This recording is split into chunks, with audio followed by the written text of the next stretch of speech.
கிரிக்கெட்டிலிருந்து ஓய்வு பெற்ற பின் அடுத்து என்ன என்ற சுவாரஸ்ய தகவலை பகிர்ந்திருக்கிறார் விராட் கோலி. ஐபிஎல் தொடரில் விளையாடுவதற்காக பெங்களூரு சென்றுள்ள விராட் கோலி அங்கு நடைபெற்ற சிறப்பு நிகழ்ச்சியில் பங்கேற்றார்.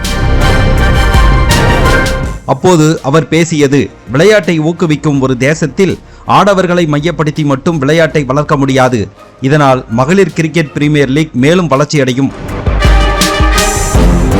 2028 ஒலிம்பிக் விளையாட்டுப் போட்டிகளில் ஒன்றாக கிரிக்கெட் இடம்பெற்றால் அப்போது இந்தியா வென்று பதக்கத்துடன் திரும்புவது இந்தியாவுக்கு சிறந்த தருணமாக அமையும். அந்த ஒலிம்பிக்கில் இந்திய ஆடவர் கிரிக்கெட் அணி இறுதிப் போட்டிக்கு தகுதி பெற்றால் அப்போது நான் சர்வதேச T20 கிரிக்கெட் போட்டிகளில் இருந்து ஓய்வு பெறுவதாக அறிவித்திருந்தாலும் அந்த ஒரே ஒரு போட்டியில் விளையாடுவதற்காக மட்டுமாவது எனது ஓய்வு முடிவை திரும்ப பெறுவேன்.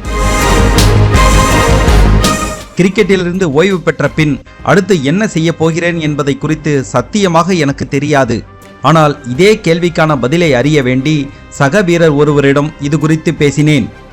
அப்போது அவரும் இதே பதிலையே தந்தார். ஒருவேளை நிறைய இடங்களுக்கு பயணம் மேற்கொள்வேன் என்றார் விராட் கோலி.